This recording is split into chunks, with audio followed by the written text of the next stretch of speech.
빅테크 실적이 온다. 경제 지표도 주목. 이번 주 뉴욕 증시는 거대 기술 기업인 빅테크의 실적과 경제 지표에 따라 방향성을 정할 것으로 예상됩니다. 이번 주에는 구글의 모회사인 알파벳과 페이스북의 메타 플랫폼스, 아마존과 마이크로소프트와 같은 주요 기술주의 실적이 발표됩니다. 이 종목들은 올해 상반기 뉴욕 증시의 강세를 이끈 1등 공신인 매그니피센트 세븐의 종목들입니다. 투자자들은 빅테크가 미국의 국채금리 상승과 이스라엘과 하마스 간의 전쟁으로 크게 훼손된 투자 심리에 숨통을 틔워줄 수 있을지 기대하고 있습니다. 전문가들은 빅테크 중에서도 메타와 알파벳이 가장 강한 매출 성장세를 기록할 것으로 기대했습니다. 아마존은 아마존 웹 서비스의 성장세, 마이크로소프트는 인공지능 관련 사업이 매출에 어떤 영향을 미치는지가 주목됩니다. 현재까지 발표된 빅테크의 실적은 혼재됐습니다. 지난주 실적을 보고한 넷플릭스는 시장의 예상치를 웃도는 실적을 보고했습니다. 특히 분기 가입자 수 증가폭이 3년여 만에 최대치를 기록했다는 소식에 넷플릭스의 주가는 하루에 16% 뛰어오르기도 했습니다. 넷플릭스의 주가는 지난 한 주 동안 12% 올랐습니다.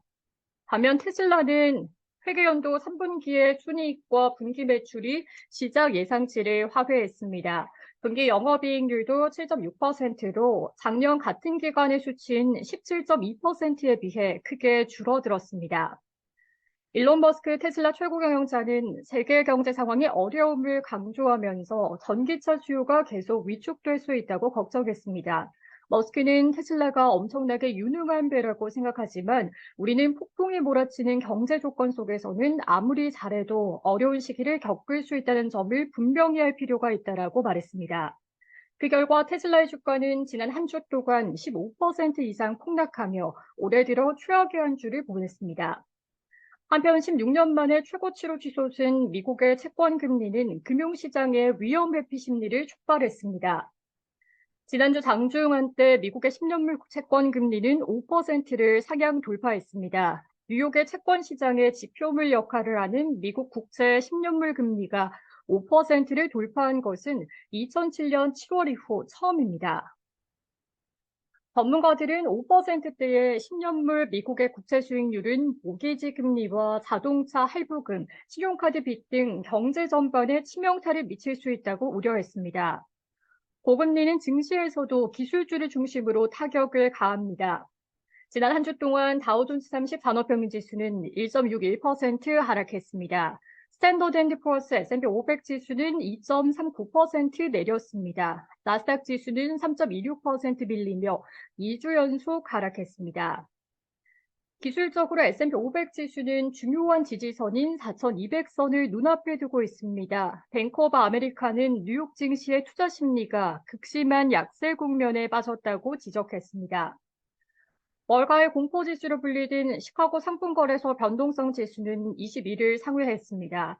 이는 미국의 지역은행 위기가 있었던 지난 3월 이후 가장 높은 수준입니다.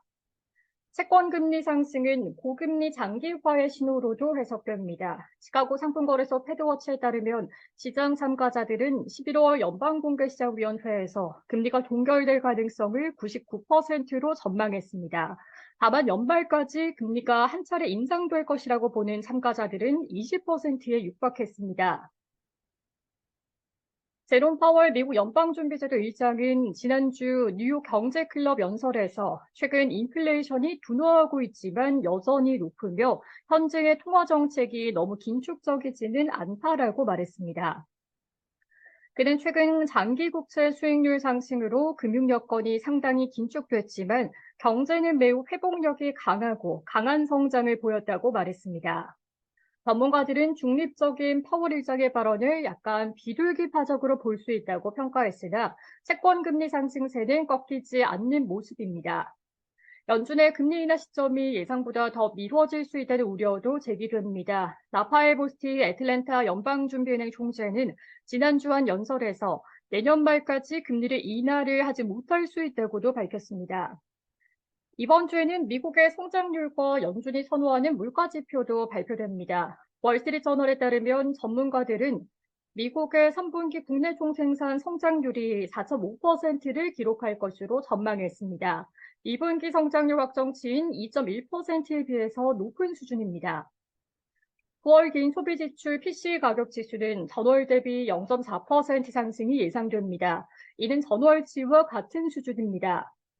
변동성이 높은 음식과 에너지를 제외한 근원 PC 가격 지수는 전월 대비 0.3%, 전년 동기 대비 3.7% 올랐을 것으로 전망됐습니다. 근원 PC 가격 지수는 지난 8월에는 전월 대비 0.1% 상승, 전년 동기 대비 3.9% 상승했었습니다. 파월 의장은 이번 주 워싱턴 DC에서 열리는 사회과학과 공공정책 관련 강연에서 개회사를 합니다. 이후에 크리스토퍼 월러 연준 이사, 마이클 바 연준 금융감독 부의장의 연설이 예정됐습니다.